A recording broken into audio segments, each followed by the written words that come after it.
Frères et sœurs, la page de l'Évangile soumise à notre méditation aujourd'hui est tirée de Saint Jean au chapitre 3, les versets 1 à 8.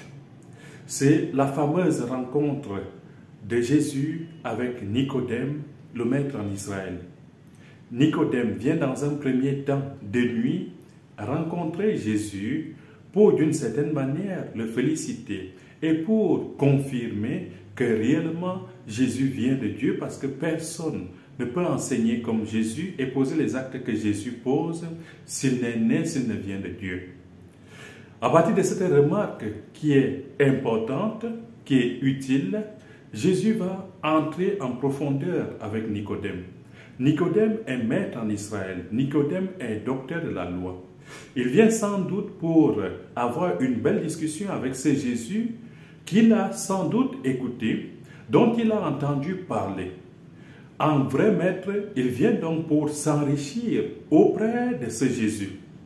Mais Jésus va pousser Nicodème plus loin. Il va faire entrer Nicodème dans le sens profond de l'Écriture. Il va apprendre à Nicodème ce que c'est que naître de nouveau. Pour entrer dans le royaume des cieux, il faut que Nicodème, quel que soit son rang, naisse de nouveau. S'il veut entrer dans la compréhension des Saintes Écritures, du message de Jésus, il faut que Nicodème naisse de nouveau. Nicodème, lui qui est maître, ne comprend pas ce que cela veut dire. Il va même jusqu'à poser la question à Jésus pour savoir si lui qui est vieux serait capable de rentrer dans le sein de sa mère pour naître. Et Jésus lui fait comprendre qu'il ne s'agit pas de cette naissance-là. Il s'agit de la naissance d'eau et d'esprit.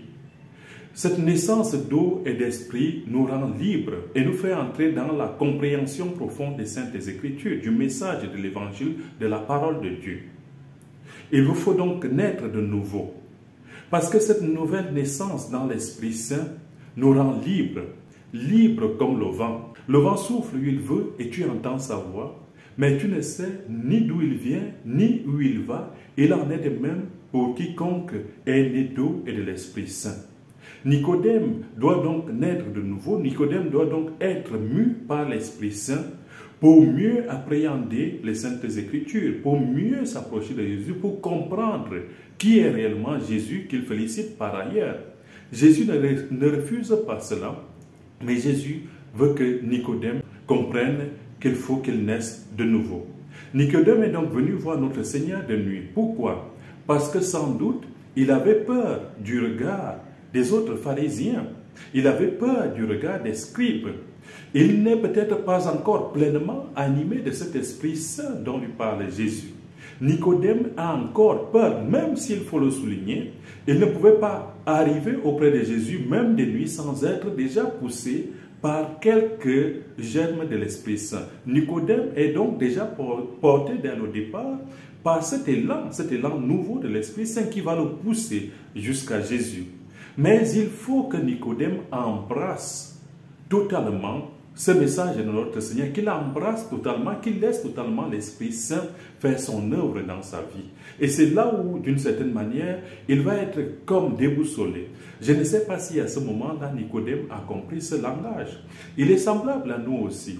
Nous qui nous approchons de notre Seigneur avec beaucoup de peur, nous qui devons nous poser beaucoup de questions. Sommes-nous mus totalement par l'Esprit Saint aujourd'hui? Est-ce que nous sommes vraiment nés de nouveau? C'est vrai, le baptême nous a tous fait naître de l'eau et de l'Esprit Saint. Mais est-ce que nous mettons cela en pratique pour annoncer ouvertement le Seigneur, pour proclamer ouvertement le règne de Dieu? Nicodème va comprendre ce message de Jésus le jour de la mort de notre Seigneur. Le jour de la mort de notre Seigneur Jésus sur la croix. C'est Nicodème avec Joseph d'Arimathie qui, non plus de nuit cette fois-ci, iront trouver Pilate pour demander le corps de Jésus après la débandade causée par cette mort, la demandant des disciples de notre Seigneur.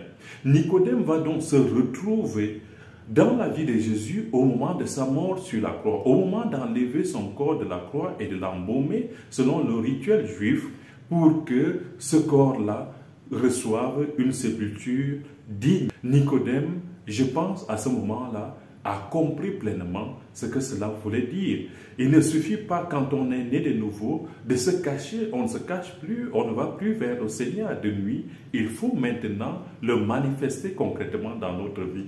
Et c'est à cela que nous invite cet évangile, d'être non seulement des hommes et des femmes courageux, qui soient capables d'aller vers le Seigneur, de le rencontrer et d'entrer en dialogue véritablement avec lui dans la prière, dans la fréquentation des sacrements de l'Église, dans la vie quotidienne de l'Église.